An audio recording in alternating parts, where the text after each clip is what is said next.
Hello, this is Amy from moonmindology.com, and today I come to you with limited and patchy information. The best chart that I have is the independence of Palestine, and I'm not even sure where I got the time from. It was probably some kind of blog or something like that. However, we must look from both sides. So I do have Mahmoud Abbas's birthday, but not the time. And the moon changes signs halfway through the day, so I can't even read his chart from the moon. His biography is pretty patchy as well, and I can only really make some assumptions about the planetary placements. Now, he could have a Gemini moon, which would give him an afflicted mind. However, he could also have a Cancer moon conjunct Pluto, which would give him an obsessive mind, as well as power struggles. And from what I've read, he really wants peace with the Israelis, and I wouldn't put him with such an afflicted moon if that was the case. So I would say he's more of a Cancer, but I could be totally wrong there, and I'm just running with this as I have to just settle on something. But please know, I could be totally wrong on everything that I say about him from here on in. So Purnavasu, the return of the light after the destruction of Ardra. Purnavasu has a naivety to it. This nakshatra is about growth and humanitarian causes, and this is about rebuilding, and it can also be about politics too. Now, I do know that he got into a bit of hot water for writing a paper that questioned the amount of Jews that died during the Holocaust, and he has been labelled many things. However, he has said that he doesn't support Hamas, and he never actually denied the Holocaust, and his children do run a charity to try and create Seeds of Peace, which is what it is literally called. So this sounds very Purnavasu to me, and of course he would have been pivotal in influencing his children's opinions. On the subject of children, he has a son who is controversial because he mixes with Americans and has a lot of money. So this does match up with his Jupiter in the 5th from moon. Of course, we also have a debilitated Venus in the 3rd house from the moon, and the 3rd house is all about brothers and borders, but it isn't as bad as it initially looks.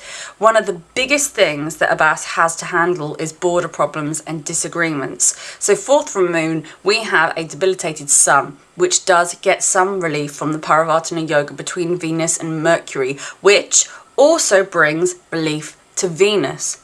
However, these are still two problematic planets which can bring a lot of trouble when they are activated. Mars and Rahu are 6th from the moon, which makes him very ambitious, but also gives him a bit of a temper.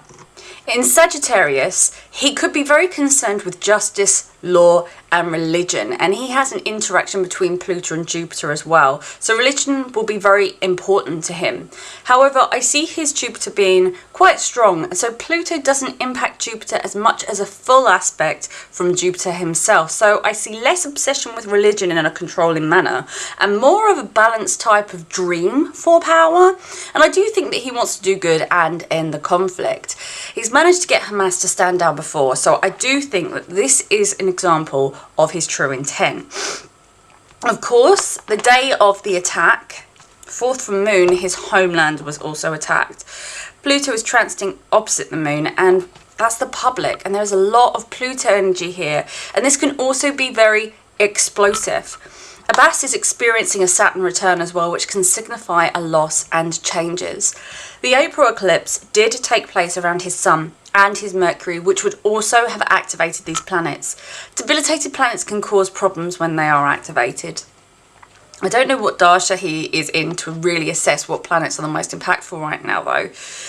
But around Christmas time, there could be a problem for him and his people, and I do believe that from looking at the chart, that this war will continue, and there will be a peak again around September and October next year, as there is another eclipse, but this time on his debilitated Venus, and Venus is about relationships. With Ketu going over it and the eclipse taking place, relationships can collapse, and with that being debilitated anyway, he has trouble with relationships naturally, and I'm sure he means well, but with a debilitated Venus and Sun, I don't think he's necessarily the greatest leader, and he can make mistakes. He can say the wrong thing and give his power away. If we jump to the Palestine chart, we once again see a debilitated Venus. No wonder there are no talks. Again, a debilitated sun as well. Equally, there is a Paravartana Yoga, just like Abbas. So he does match up incredibly well with the general Palestinian people, in my opinion, looking at these two charts. And I think Palestine, in my opinion, needs a new chart and needs to go through a rebirthing process before they can really have any sniff of peace. K2 is with his ascendant, and that makes me think spiritual, confused but tiny. However, K2 is also loss. Venus in the second is about currency, and in this position, it's very powerful for billionaires. However, the debilitation can create issues. Once again, the coming eclipse will light up this house and spell trouble again for Palestine. Pluto and Mercury are a very questionable pair to put together, and they're both associated with the underworld, and they're so tight together, and this is radical. It can be overkill, and it's the house of borders as well. Of course, this is exactly what we saw, and you know, we found these problems in 2023 April eclipse happened right there. No wonder Hamas did something that endangered the Palestinian civilian population and affected the Israeli people. It's awful. And then we see the moon, 5 degrees of Capricorn. Pluto is going forwards and backwards over this point, and it's a similar point to where America has their Pluto. And I really don't like where this is going. I was predicting a financial collapse for the USA, but now I am a little bit concerned that they will actively get involved in this war, and that could happen around April 2024, or something could happen around the election, the American election in 2024, around about November.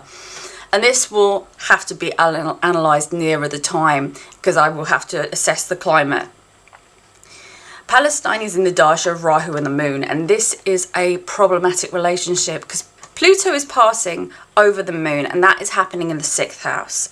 This is a problematic house and also a problematic planet for Palestine. This is not a good time. And Pluto making this transit over the moon can be very difficult and transformational. And the chart of Israel itself doesn't have the same level of impact to the chart that this one does. I sincerely hope that people keep in mind that Hamas have committed an atrocity, but I still stand by my Israel video that Netanyahu is equally as relentless. And I sincerely hope the civilians both sides stay as safe as they can and get the treatment that they need. And I'm really sorry that this is also bleak, but it does seem to be the way of the world at the moment.